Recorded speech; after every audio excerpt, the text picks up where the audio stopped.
हरे कृष्ण कृष्ण कृष्ण हरे हरे, हरे राम राम राम हरे हरे। हरे कृष्णा। तो कल हम लोगों ने श्रवण किया, श्रवणम कीर्तनम विष्णु स्मरणम पाद सेवनम अर्चनम वंदनम दास्य साख्य आत्मनिवेदनम। इन 9 प्रकार की नवदा भक्ति है। ठीक है, इस श्लोक को आप सभी लोग स्मरण कर लेना। श्रवण करके किसने भगवत प्राप्ति की? तो श्रवण करके भगवत प्राप्ति की परीक्षित महाराज जी ने। और किनका उद्धार हुआ? गोकर्ण धुंधुकारी, जो धुंधुकारी था प्रेत योनि में, उसका उद्धार हुआ। और समस्त गांव वासियों के लिए भगवत धाम से विमान आया, है ना। तो हरि कथा श्रवण करने का कितना फल है कि भगवान की कथा सुनते सुनते ही कल्याण हो जाता है। ठीक है, तो कलयुग के जीवों के लिए बताया गया कि अगर हम भगवान की हरि कथा भी श्रवण कर रहे हैं ना, तो भी हमारा कल्याण निश्चित है। तो भी कम से कम जगत की क्या बोलते हैं, निंदा चुगली इत्यादि तो नहीं कर रहे, है ना।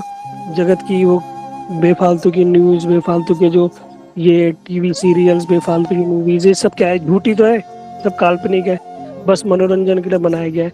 हम इधर उधर की बातें तो बहुत करते हैं, लेकिन भगवत चर्चा जो करता है ना, कहते हैं जब जब हम भगवान की चर्चा करते हैं या भगवान की कथा सुनते हैं, तो जो समय होता है ना, जो काल होता है वो रुक जाता है। ये काल रुक जाता है। ऐसे रुक जाता है, जो ब्रह्मा जी के 4 मानस पुत्र हैं, कौन बताएगा उनके नाम? ब्रह्मा जी के 4 मानस पुत्र हैं, और कौन है और उनकी आयु कितनी रहती है? कोई हैंड रेज करो। हाँ जी, आशा सेठी जी। प्रभु जी, सनक, सनंदन, सनातन, सनत कुमार। सनत कुमार जी। ये 4, इनकी आयु कितनी रहती है? आयु तो प्रभु जी नहीं पता। हाँ, हरे कृष्ण। उमा दासी। प्रभु जी, आजीवन हाँ जी, आयु। है आजीवन आयु। अरे आयु कितनी रहती है वो पूछ रहा हूँ। ये उम्र 5 उम्र साल 5 साल की 5 आयु साल। रहती है। हाँ, 5 साल 5 से साल। ठीक है, 5 म्यूट वर्ष। कर दो। Very good. वो हमेशा 5 साल के रहते हैं भैया। ऐसे क्यों रहते हैं 5 साल के? क्या ब्यूटी पार्लर जाते हैं क्या कोई बढ़िया से? क्या कोई बहुत बड़ा टॉनिक खा रहे हैं, या फिर वो दवाई खा रहे हैं कि ऐसी कोई जिसकी वजह से उनकी आयु नहीं बढ़ती? कहते हैं उनके ऊपर काल का प्रभाव नहीं पड़ता। जो ब्रह्मा जी के 4 मानस पुत्र हैं, ये हमेशा ही नंगे धड़ंगे 5 साल के बच्चे रहते हैं, और ये सतयुग से हैं, और अभी तक उनकी आयु 5 साल ही है। क्यों है? क्योंकि बताया गया इन लोगों की आयु 5 साल की इसलिए क्योंकि क्या करते हैं, ये निरंतर हरि कथा श्रवण करते हैं। और जब हम हरि कथा श्रवण करते हैं, भगवान की कथा करते हैं, भगवान की चर्चा करते हैं, तो उस समय जो काल रूपी जो वो होता है ना, सूर्य, जो हमारा काल होता है वो थम जाता है। वो उस समय जो हमारी आयु जो होती है वो क्षीण नहीं होती। इसलिए आप लोग देखना, जो बड़े बड़े साधु संत योगी तपस्वी जो भगवान की, उनकी आयु बहुत लंबी होती है, वो दीर्घायु होते हैं, है ना। चाहे उनकी आयु कम हो, लेकिन भगवान क्या करते हैं, उनकी आयु बढ़ा देते हैं। उससे क्यों बढ़ती है उनकी आयु? तो कारण यही है, वो क्या करते हैं, जो अपना समय है उसका सदुपयोग करते हो भगवान की कथा सुनने में, कहने में, उनको स्मरण करने में अपना समय व्यतीत करते हैं। इसलिए उनके ऊपर काल का प्रभाव नहीं पड़ता। तो इसलिए हम भी सौभाग्यशाली है कि कम से कम मैं भी सौभाग्यशाली हूँ कि आप लोगों के माध्यम से मैं कथा कर पा रहा हूँ। आप भी सौभाग्यशाली हो कि आप भी कथा सुन पा रहे हो। ठीक है, ये हरी कथा बड़ी दुर्लभ है, हर किसी के लिए सुनने के लिए ये हर किसी का सौभाग्य नहीं है। ठीक है, हम सौभाग्यशाली की कम से कम हरी चर्चा कर रहे हैं, भगवान की कथा हम लोग श्रवण कर रहे हैं। ठीक है, तो आज हम सुनेंगे कि किस प्रकार, कल तो हमने सुना श्रवण करके किस प्रकार हम लोगों का कल्याण हो सकता है ना। हमने जन साधारण के विषय में भी सुना। अभी तक तो हमारे मन में प्रश्न उठता है कि भैया ये जो परीक्षित महाराज जी है तो भगवान के पार्षद थे, इन्होंने भगवान के दर्शन किए, इनका कल्याण हुआ। क्या हम जैसे साधारण लोगों का भी कल्याण हो सकता है क्या कथा सुनने से?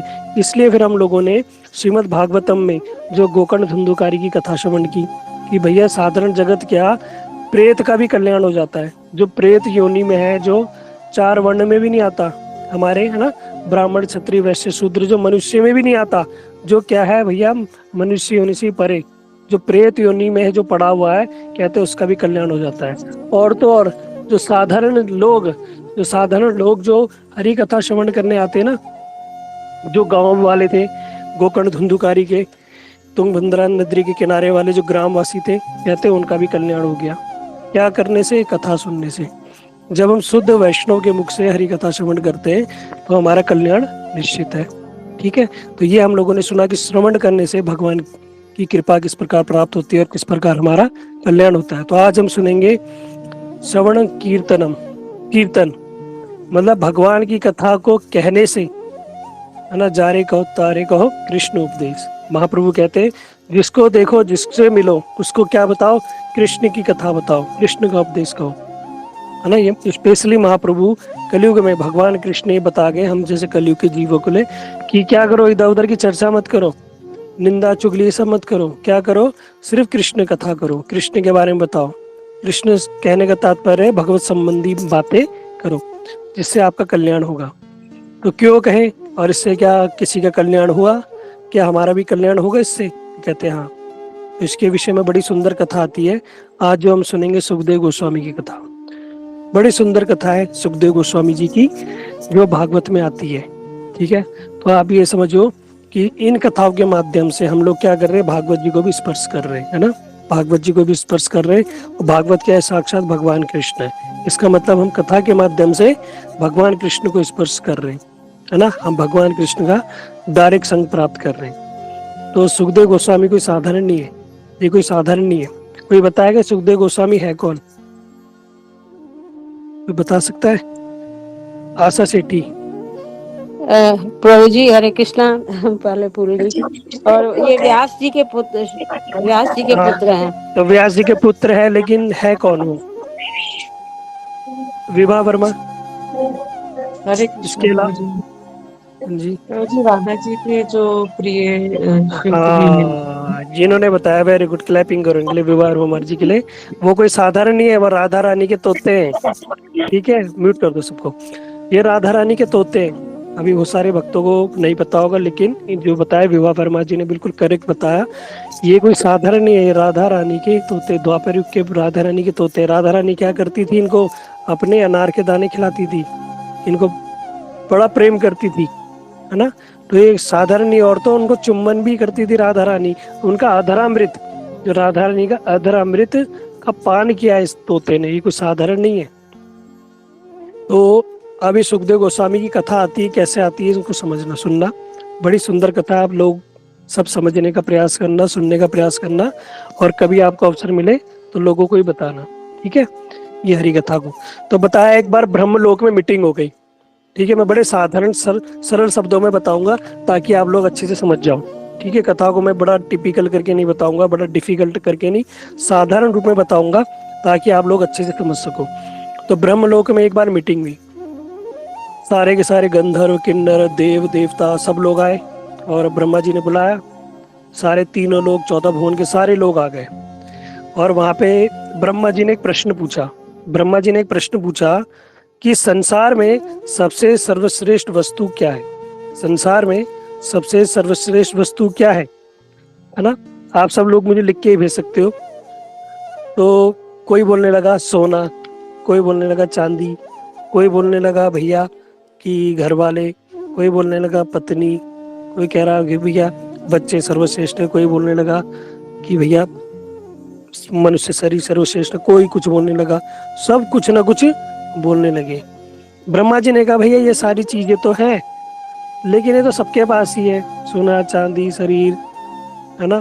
कि कोई बोलता पारसमणि सर्वश्रेष्ठ, कोई कह रहा कल्प वृक्ष श्रेष्ठ है, कोई कह रहा कुछ, कोई कह रहा कुछ। तो अंतिम में निष्कर्ष निकला, ब्रह्मा जी ने कहा नहीं। जब सारे जो ऋषि मुनि थे वहां सारे, उन सब ने एक निष्कर्ष निकाला कि सबसे जो बहुमूल्य वस्तु है, जो सबसे सर्वश्रेष्ठ वस्तु है, वो है प्रेम। प्रेम भी कौन सा प्रेम? निस्वार्थ प्रेम। यह इस जगत का प्रेम नहीं, इस जगत का प्रेम जो है ना उसमें स्वार्थ है, मानो या ना मानो। लेकिन अभी यहाँ पर जो बात हो रही है वो हो रही है निस्वार्थ प्रेम। तो ब्रह्म सारे के सारे ऋषि मुनि ने कहा भैया सबसे जो सर्वश्रेष्ठ और जो दुर्लभ है ना वो निस्वार्थ प्रेम है। सब ने कहा, सब इस बात पे एग्री हो गए, हाँ ये प्रेम जो है ना ये हर कहीं नहीं मिलता, वो भी कौन सा? निस्वार्थ, ये सबसे सर्वश्रेष्ठ है। तो कह रहे किसके पास है? तो किसी ने बोला है भैया ये ब्रह्मा और जो ब्रह्मा की ब्रह्मांडी है उनके पास है। तो कह रहे नहीं, ये उनके पास भी नहीं है। कहते क्यों? कहते ब्रह्मा जी तो दिन रात अपनी ड्यूटी में बिजी रहते हैं, प्रोडक्शन हाउस चल रहा है उनका, वो इतनी उनकी फैक्ट्री में काम चल रहा है, तो उनके पास समय नहीं है जो ब्राह्मणी के लिए। है ना, उनके पास समय ही नहीं है, तो भैया कहाँ से प्रेम। अब वो अपने प्रोडक्शन हाउस में लगे हुए हैं, उस जीव की संरचना में लगे रहते हैं, उनके पास ब्राह्मणी के लिए समय ही नहीं, है ना। उनको कभी घुमाने नहीं ले गए, मॉल नहीं ले गए, कभी शॉपिंग नहीं कराई, कभी दो मीठी बातें नहीं की, तो फिर ब्रह्मा जी के पास तो है ही नहीं है निस्वार्थ प्रेम। अब क्या करें, कहते नहीं भैया ब्रह्मा जी को कैंसिल करो। वहां बैठे थे नारद जी, नारद जी बोल पड़े भैया मैं जानता हूँ प्रेम किसके पास है। अब तो नारद जी किसके दास है, नारायण के। वो तो किन की प्रशंसा करेंगे, नारायण की। कहते ये जो दुर्लभ प्रेम है ना, ये जो निस्वार्थ प्रेम है, ये मिलेगा आपको लक्ष्मी नारायण के पास। तो सारे ऋषि मुनियों ने अपना चिंतन किया, कहते नहीं ये लक्ष्मी नारायण के पास भी नहीं है। कहते अरे ऐसे कैसे बोल सकते हो आप, लक्ष्मी नारायण के पास नहीं है।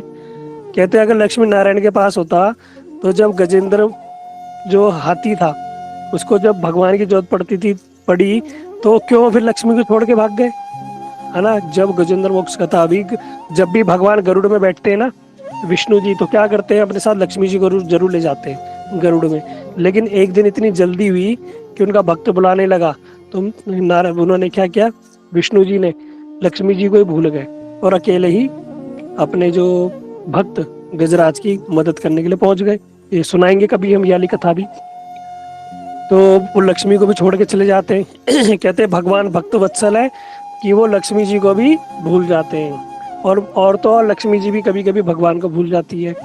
वो कृष्ण पे इतनी मोहित हो गई कि कृष्ण की रासलीला देखने के लिए कहाँ चले गई, वृंदावन में। किस स्थान में गई, कौन बताएगा।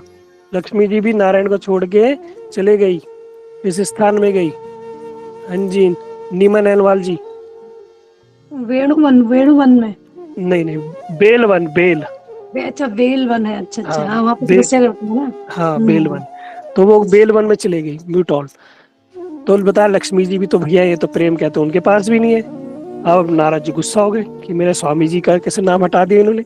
मैं तो अपने स्वामी का मैंने लिस्ट में नाम सबसे ऊपर रखा था, इन्होंने हटा ही दिया।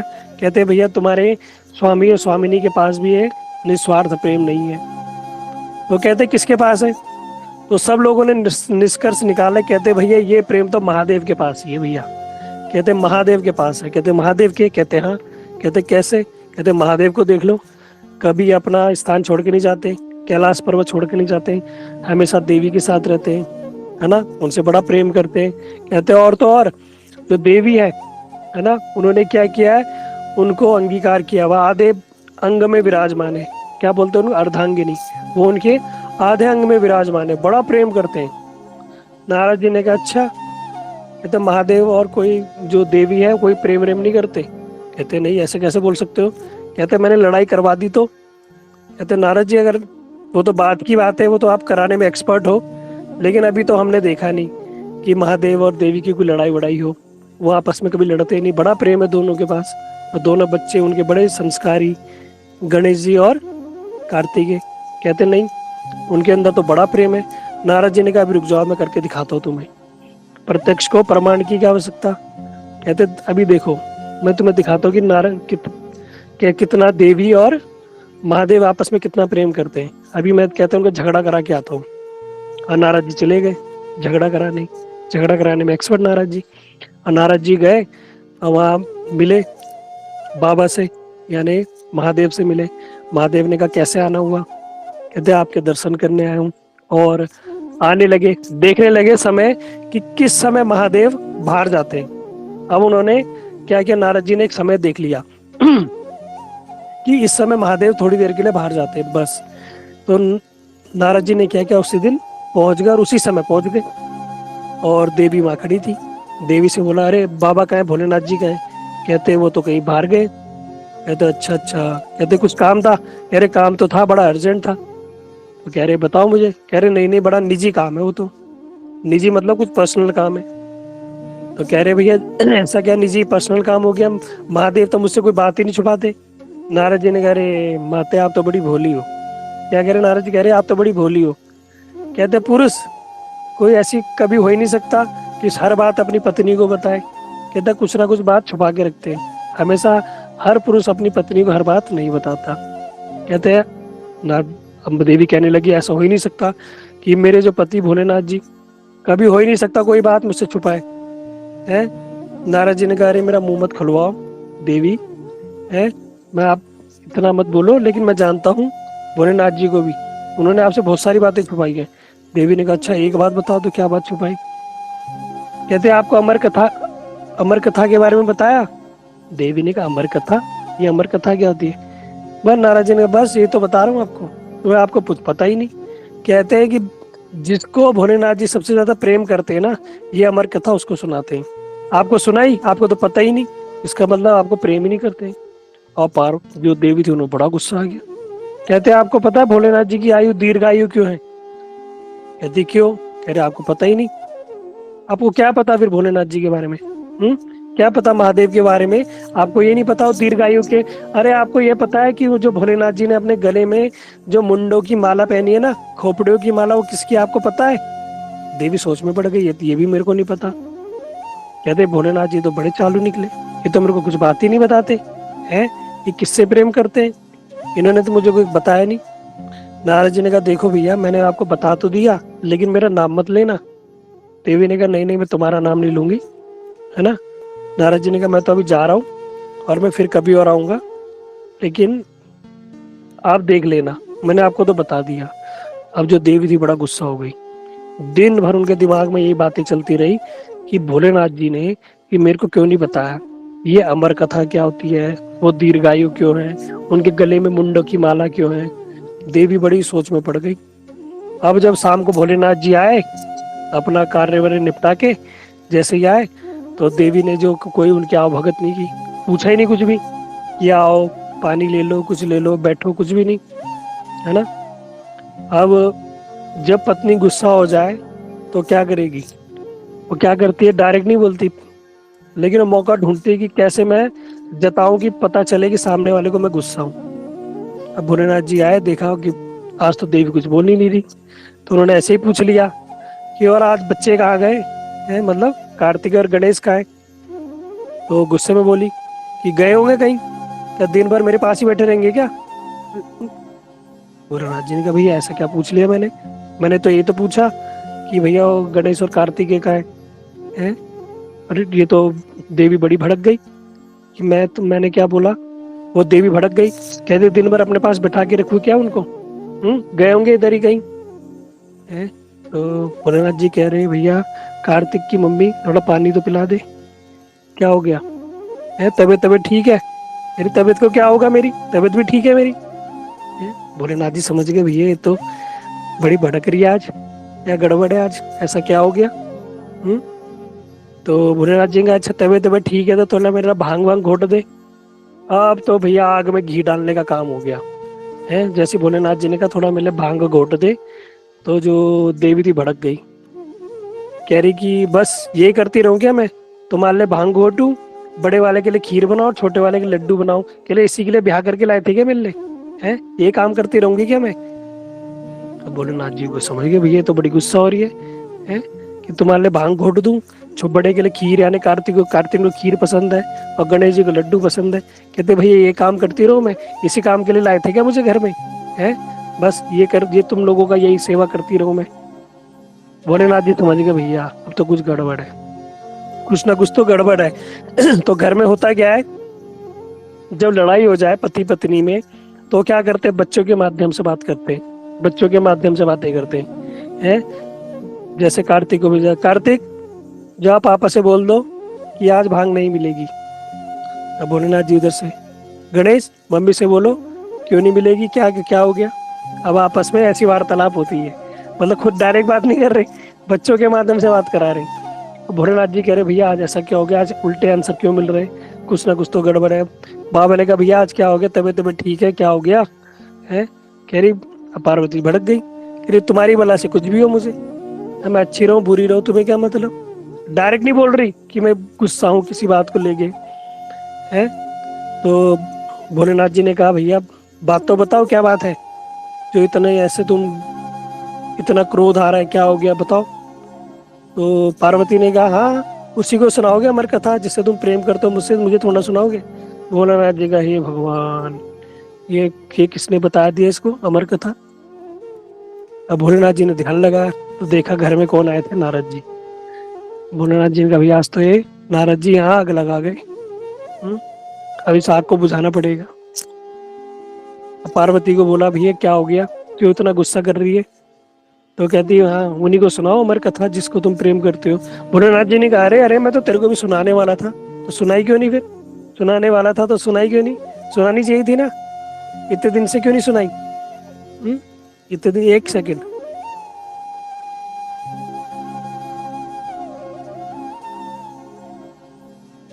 ठीक है, तो इतने दिन से तुमने क्यों नहीं सुनाई? भोलेनाथ जी ने कहा भैया देखो मैंने तो इसलिए नहीं सुनाई, इसका एक कारण है। इसका एक कारण यह है कि जो स्त्रियां है ना उनके पेट में बात नहीं बसती, इनके पेट में बात नहीं बसती, इसलिए मैंने नहीं सुनाई। अब ये बात को सुन के और पार्वती और भड़क गई। अच्छा तुम मतलब इस कारण से मुझे कुछ बात भी नहीं बताओगे? इतनी गोपनीय बात भी तुम मुझे नहीं बताओगे? क्यों नहीं बताई? आप मुझे सुनाओ ये अमर कथा है क्या? और क्यों तुमने ये जो मुंडों की माला जो धारण कर रखी किसकी है ये? तो भोलेनाथ जी ने कहा भैया ये तेरी मुंडों की माला है, ये तेरी है। तो उन्होंने कहा मेरी? हाँ। तो उन्होंने कहा पार्वती को बताया ये तेरी ही मुंड की माला है। पार्वती जी और गुस्सा हो गई, कहती अच्छा मैं तो मरती रहती हूँ तुम जिंदा रहती हो, ऐसा क्यों? ऐसा क्या कारण है? भोलेनाथ जी ने कहा पहले शांत हो जा, मैं तुझे सारी बात बताता हूँ, सारी बात बताता हूँ मैं, शांत हो जा। तो पार्वती जी को बिठाया और शांति से बताया कि देखो ये जो अमर कथा है ना ये बड़ी गोपनीय कथा है, ध्यान से सुनना। ये जो अमर कथा है बड़ी गोपनीय कथा है, इस कथा को हर किसी को नहीं सुना सकते। ये जो कथा है बड़ी गोपनीय कथा है, इसको हर किसी को नहीं सुना सकते। और स्त्री स्वभाव के कारण अगर तुमने सुन ली और किसी को बता दी तो क्या होगा, इसका जो फल है वो क्या हो जाएगा, विस्तृत हो जाएगा, इस सब जगह ही सबके लिए भी आम हो जाएगी। इसलिए इस कथा को सोच समझ के सुनानी चाहिए और हर किसी को नहीं सुनानी चाहिए। इसलिए मैंने तुम्हें सुनाई नहीं, लेकिन हाँ मैं तुम्हें इस कथा को सुनाऊंगा, इस कथा को मैं तुम्हें सुनाऊंगा। लेकिन क्या करना पड़ेगा, तुम्हें बड़े नियम से उस कथा को सुनना पड़ेगा, और लेकिन एक प्रॉमिस करना होगा कि तुम इस कथा को किसी को नहीं बताओगे। पार्वती जी ने कहा ठीक है मुझे बताओ। तो भोलेनाथ जी ने कहा इसी कथा को मैंने सुना था, इस कथा को सुनने के कारण ही मैं अमर हो गया, मैं अमर हूँ। और तुम क्या हो, बार बार इस योनि में आना पड़ता है ना। और मैं क्या करता हूँ, जब भी तुम शरीर छोड़ती हो तो तुम्हारे शरीर छोड़ने में मैं क्या करता हूँ, तुम्हारे जो मुंड होते हैं ना, जो खोपड़ी मुंड, उसकी मैं क्या कर लेता हूँ, माला धारण कर लेता हूँ। इसलिए मैं तुमसे बड़ा प्रेम करता हूँ। तुम कह रही हो ना मैं तुम प्रेम नहीं करता, अरे मैं तो तुमसे इतना प्रेम करता हूँ कि तुम्हारे जितने भी जन्म हुए हैं मैंने तुम्हारे क्या किए, सब तुम्हारे जो मुंडों की माला को मैंने धारण किया है। अब पार्वती जी खुश हो गई, बड़ी खुश हो गई कि मेरे स्वामी मुझसे बड़ा प्रेम करते हैं। अब बोला कि चलो मुझे अमर कथा सुनाओ। अब भोलेनाथ जी ने कहा ठीक है।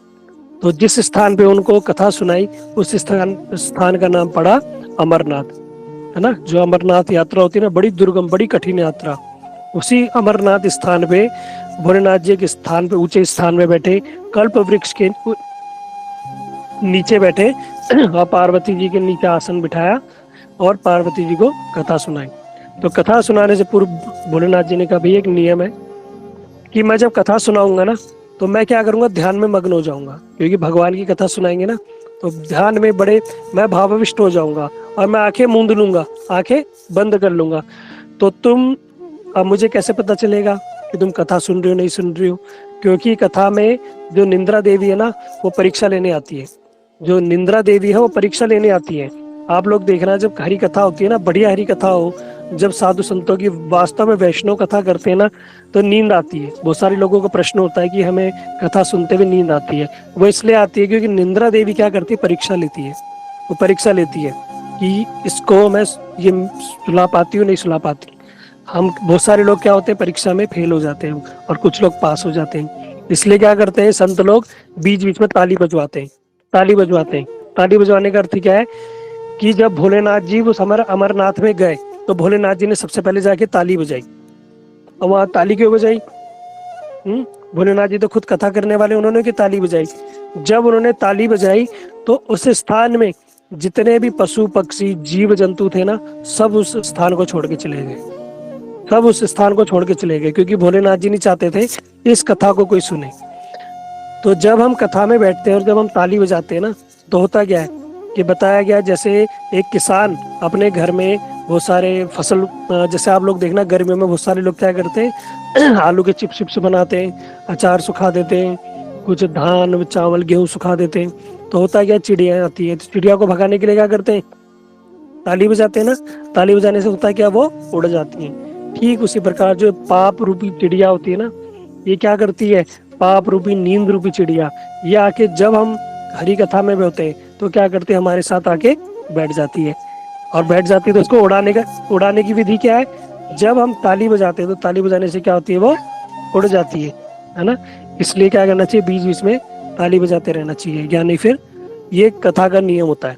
इससे क्या होता है कि जो पाप रूपी नींद रूपी चिड़िया होती है वो उड़ जाती है। अब भोलेनाथ जी ने जब पहली ताली बजाई तो पहली ताली बजाने के सारे जीव जंतु पशु पक्षी वहां से भाग गए, सारे भाग गए। फिर भोलेनाथ जी ने दूसरी ताली बजाई। दूसरी ताली बजाने से क्या हुआ, जो शिवजी जी का जो त्रिशूल था वो सब जगह भ्रमण करने लगा, चारों दिशाओं में भ्रमण करने लगा उस स्थान में। क्यों भ्रमण करने लगा, जो त्रिशूल था वो ये देखने लगा कि कोई जीव जंतु छुप के कथा तो नहीं सुन रहा है ना, कोई असुर हो, कोई गलत जो, क्योंकि ये सब क्या करते हैं, ये असुर ये मायावी होते हैं, ये किसी भी रूप धारण करके उस स्थान में ना आ जाए, और गलती से अगर उन्होंने कथा सुन ली तो वो भी क्या होंगे, अमर हो जाएंगे। इसलिए क्या किया, भोलेनाथ जी ने दूसरी ताली बजाई। तीसरी ताली बजाई कि कोई भी जो निंद्रा रूपी पाप रूपी चिड़िया जो भी है वहां से उड़ जाए, है ना। तीसरा ताली बजाने का भी मुझे स्मरण नहीं आ रहा। तीन, जब भोलेनाथ जी ने तीन ताली बजाई, तीन ताली बजाने के साथ ही पार्वती जी को बोल दिया कि आप क्या करना, जब कथा होगी ना, जब मैं भावाविष्ट हो जाऊंगा तो तुम क्या करना, हुंकार बनना। हुंकार बनने का अर्थ होता है, जैसे मैं बोल रहा हूँ कि अब भगवान कृष्ण का जन्म हुआ और वो उनके जो बाबा थे उनको टोकरी में लेके गए, फिर वहां पे जाके उनका नंदोत्सव मना, फिर वहां पे बड़ा सुंदर उत्सव हुआ, सबको मन माने रत्न जदि गैया दान की गई, बड़ा उत्सव हुआ। तो ये क्या होता है, हुंकार लास्ट में, मतलब हाँ हाँ हाँ, इस प्रकार की हुंकार को बताया गया। तो जब भोलेनाथ जी ने कहा तुम क्या करना, हुंकार देते रहना, पार्वती ने कहा ठीक है, इतना मैं कर लूंगी। और भोलेनाथ ने क्या किया, कथा सुनाना प्रारंभ किया। लेकिन कथा सुनाने से पूर्व हुआ क्या, सारे के सारे पशु पक्षी तो उस स्थान से चले जा चुके थे, लेकिन हुआ क्या, उस जो कल्प वृक्ष था, उस कल्प वृक्ष के ऊपर एक सुए का अंडा था। सुए मतलब जैसे तोता, जो तोता होता है, तोती होता है ना, उसे बोलते सुआ, तो उसका एक अंडा था। तो उसी समय भोलेनाथ जी ने जब कथा सुनानी प्रारंभ की, उससे पूर्व ही वो जो अंडा था उसमें से एक छोटा सा तोते का बच्चा बाहर निकला और वो वहां पे बैठ गया। अब भोलेनाथ जी ने कथा सुनाना प्रारंभ की। अब कथा कौन सुन रहा है, देवी भी सुन रही है और वो जो तोता है वो भी सुन रहा है, दोनों कथा सुन रहे हैं। लेकिन भोलेनाथ जी को ये बात पता नहीं, त्रिशूल अपना परिक्रमा कर रहा है कि कोई अंदर ना पाए उस स्थान में। और भोलेनाथ जी कथा कर रहे हैं, उन्होंने वो ध्यान में मग्न हो गए, उन्होंने आंखें बंद कर दी। और देवी हुंकार भर रही है बार बार, क्या हुंकार भर रही है, ठीक है, ओ स्वामी। इस प्रकार अब जो तोते का एक स्वभाव होता है, तोते का स्वभाव क्या होता है, जो सुनता है ना वो क्या करता है, उसको दोहराने लगता है। आप लोग जानते हो ना, तोता क्या करने लगता है, तोते के अंदर गुण होता है, वो बार बार वस्तु को दोहराने लगता है। तो वो भी क्या करने लगा, बार बार दोहराने लगा। पंकज चंद, आप बार बार ये हैंड क्यों कर रहे हो, डिस्टर्बेंस मत करो, इन्हें रिमूव कर दो कथा से। तो हुआ क्या कि अब जो इस प्रकार से आने लगे, अब जो तोता था वो भी कथा सुनने लगा, अब देवी भी कथा सुनने लगी। अब कथा सुनते सुनते भोलेनाथ जी अपनी कथा में इतने मग्न हो गए, इतने मग्न हो गए, और निंद्रा देवी भी आ गई परीक्षा लेने, और निंद्रा देवी के ऊपर विराजमान हो गई।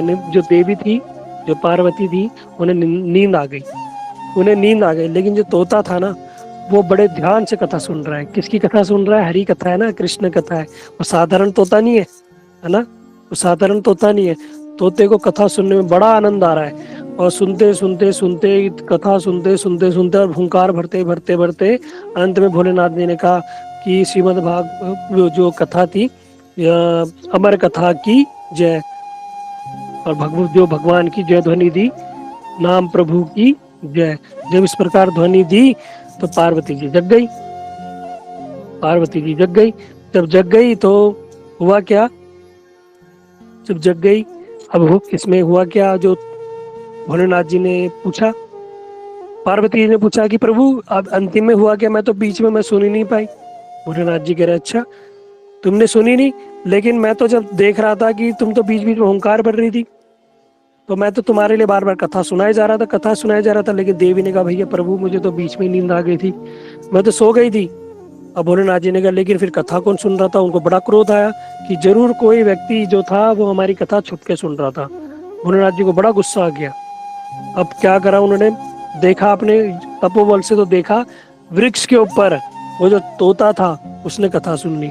अब भोलेनाथ जी ने त्रिशूल को पकड़ा और उसको मारने के लिए दौड़ने लगे, उसको मारने के लिए दौड़ने लगे।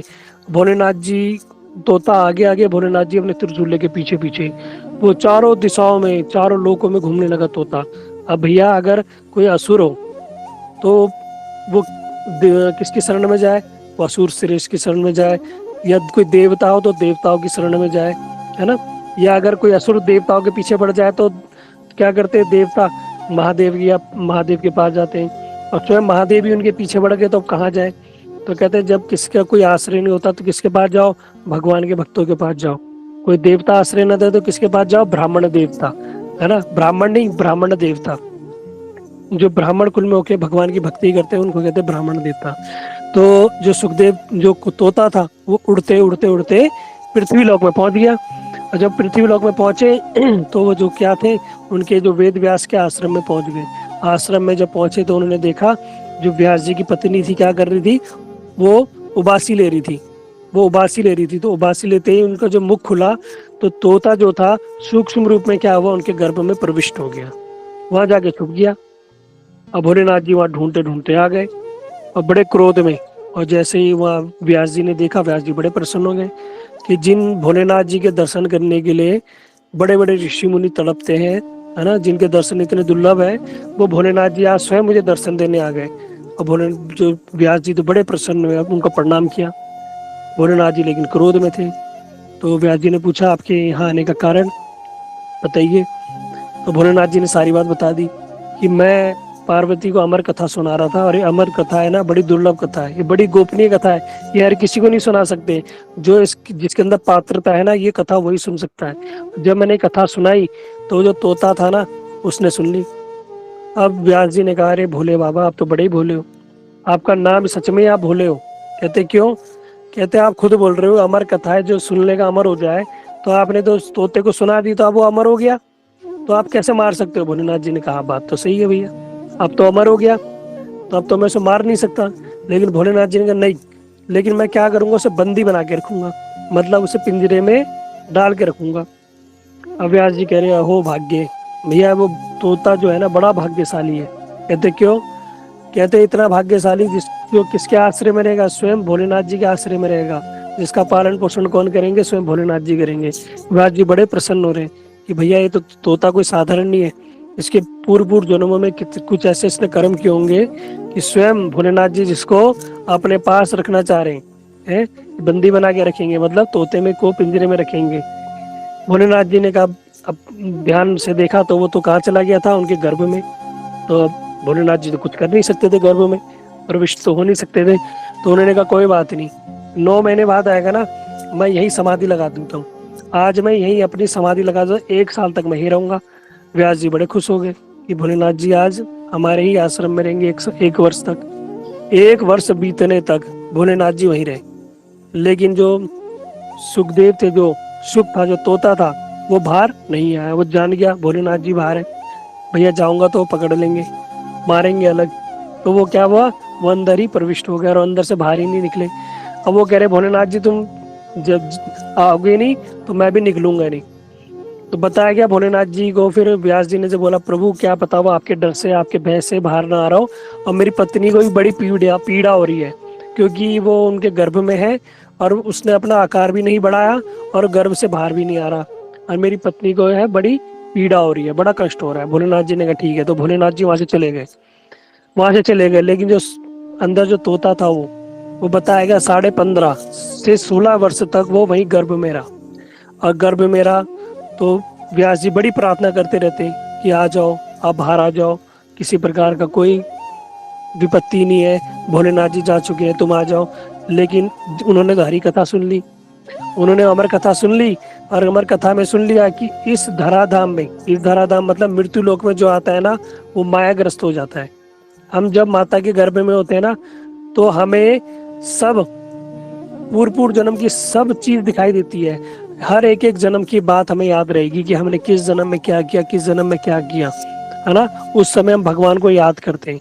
गर्भ में हमें भगवान बड़े याद आते हैं, भगवान के दर्शन भी होते हैं, और क्या करते हैं हम, सारी सारा जो हमारा क्रियाकलाप होता है, जो हमने जीवन में किया होता है, सब हमें स्मरण होता है। लेकिन बाहर आते ही हमें माया ग्रास कर लेती है, माया हमें पकड़ लेती है, सब भुला देती है, सब भुला देती है। फिर हम क्या करते हैं, इसी संसार को ही अपना समझने लगते हैं कि नहीं भैया, यही मेरे मम्मी है, यही मेरे पापा है, ये मेरा बेटा है, ये मेरे घर वाले हैं, बस इसी को हम मान के, बस ये मेरा घर है, ये मैं हूँ, ये मेरी गाड़ी है। इसी में हम पूरा जीवन भर लगे रहते हैं। तो व्यास जो सुखदेव जो थे, सुखदेव गोस्वामी जो तोते स्वरूप में थे, वो जान गए भैया कि इस जो जगत में माया बड़ी प्रबल है, मैं बाहर निकलूंगा तो माया मुझे पकड़ लेगी। तो उन्होंने क्या किया, स्वयं भगवान विष्णु को वहां आना पड़ा। भगवान आए और भगवान ने उनको गर्भ में दर्शन दिए। तो देखो, जो परीक्षित महाराज जी थे, हमने सुना ना, उनको भी भगवान ने गर्भ में दर्शन दिए, और जो सुखदेव गोस्वामी थे उनको भी गर्भ में दर्शन दिए। दोनों कोई साधारण नहीं थे, है ना। दोनों को ही भगवान ने गर्भ में दर्शन दिए, और उन्होंने प्रार्थना की भगवान ने कि तुम बाहर आ जाओ। उन्होंने कहा भगवान, ये आपकी माया है ना, इसे हटा लो, मैं आ जाऊंगा। भगवान ने कोई बात नहीं। भगवान ने क्या किया, अपनी माया को हटाया, सुखदेव गोस्वामी बाहर आए, और बाहर आते ही 16 वर्ष के बालक, जो माता की जो गर्भ से नाड़ी जो जुड़ी होती है, उस नाड़ी को ओढ़ते हुए जैसे जनेऊ धारण करते हैं, और वैसे ही घर से निकल गए। और वहां से पिता चिल्ला रहे हैं पुत्र, वहां से माता चिल्ला रही मेरा बेटा। पर सुखदेव गोस्वामी क्यों, ना माता न पिता, तो जान गए असली तत्व ज्ञान, और वो वहां से चले गए, और वहां से चले गए। तो ये बात जब हुई, तो अब हुआ क्या, पार्वती जी और शिव जी वहां पे वार्तालाप कर रहे हैं सुखदेव गोस्वामी के विषय में। ये सुखदेव गोस्वामी को साधारण नहीं है। तो पार्वती जी को शिव जी ने एक बात याद दिलाई, ये हरी कथा है ना, ये कोई साधारण कथा नहीं है, ये मैं तुम्हें इसलिए नहीं सुना पाया। पार्वती जी ने बोला आपने मुझे क्यों नहीं सुनाई, कह रही तुम्हें ना एक बार भगवान पे संदेह हो गया था। क्या पार्वती ने कहा, कब मुझे संदेह हुआ था, जब पार्वती पूर्व जन्म में सती थी, तो उनको भगवान पे संदेह हो गया था। एक बार भगवान जब दंडकारणी वन में भटक रहे थे, कब की बात है, जब राम जी सीता, जो रावण जो था सीता जी को लेके चला गया था। सीता को ले जाने के बाद जो ये थे राम जी क्या कर रहे थे, सीता के वियोग में बड़ा रो रहे हैं, हाँ सीते हाँ सीते हाँ सीते करके बड़ा रो रहे हैं। और भोलेनाथ जी और सती माता वहां से निकल रहे थे, गुजर रहे थे। तो भोलेनाथ जी ने क्या किया, वहीं से उनको प्रणाम किया। सती ने कहा प्रभु, ये आप किसको प्रणाम कर रहे हो। तो वह भोलेनाथ जी कहते हैं ये मेरे प्रभु हैं, ये मेरे प्रभु हैं, प्रभु श्री राम। तो जो पार्वती जो सती थी, वो बड़े आश्चर्य में पड़ गई, ये और आपके प्रभु, ये आपके प्रभु कैसे हो सकते हैं, ये तो बड़ा कोई कामी पुरुष लग रहा है, जिसकी जो अपनी पत्नी के वियोग में चिल्ला रहा है हाँ सीते हाँ सीते। भोलेनाथ जी ने कहा नहीं नहीं, ये भगवान की लीला है, भगवान अपनी लीला कर रहे हैं, और इसमें मैं बाधा उत्पन्न नहीं करूंगा, हम यहाँ से चलते हैं। लेकिन पार्वती जी मानी नहीं, स्त्री स्वभाव स्त्री हट, कहती नहीं मैं कैसे मान लूं ये भगवान है। भोलेनाथ जी ने कहा जाओ परीक्षा कर लो, कहती मैं जाती हूँ परीक्षा करने, और चले गई। सीता जी का रूप धारण करके सीधा जाके राम जी के आगे खड़ी हो गई। लेकिन जो राम जी थे उन्होंने क्या किया, उनको इग्नोर कर दिया और वहां से साइड हट गए। अब जो सती माता थी सोचने लगी हो सकता है बोले इन्होंने मुझे देखा ना हो, दोबारा राम जी के सामने आके खड़ी हो गई। लेकिन दोबारा भगवान ने क्या, इग्नोर कर दिया। जब ऐसे 3-4 बार हो गया ना, तो जो सती थी वो सीधा आके राम जी के सामने आके खड़ी हो गई।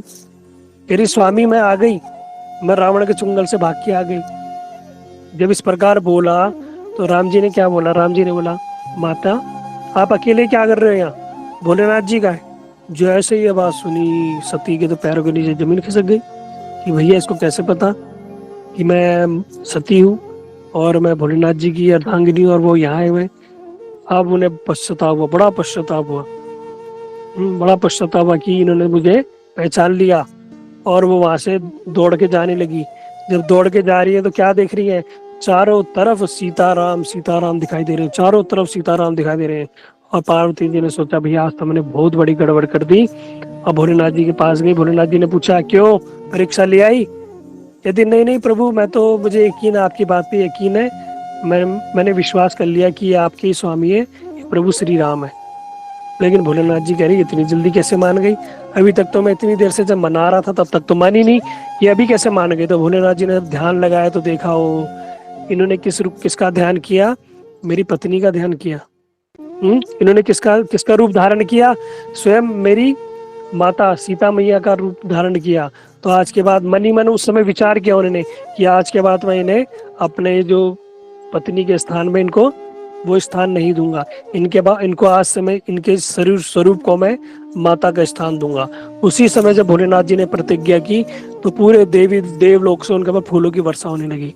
पार्वती जी वो जो सती थी इस बात को नहीं समझी। लेकिन जब भोलेनाथ जी वापस आए और उन्होंने क्या किया, उनका जो आसन हटा के, सिंहासन हटा के अपने सम्मुख कर दिया जहाँ पे माता का स्थान होता है, तो पार्वती जी समझ गई कि भोलेनाथ जी ने मुझे त्याग दिया। फिर उसके बाद जो लीला हुई वो आप सभी लोग जानते हैं। दक्ष प्रजापति के यहाँ जो लीला हुई, सती ने क्या किया, उसमें आत्मदाह कर लिया, उस शरीर को आत्मदाह कर लिया। भोलेनाथ जी ने जो शरीर था, जो मुंडों की माला थी, उसकी ही मुंडों की माला को धारण किया।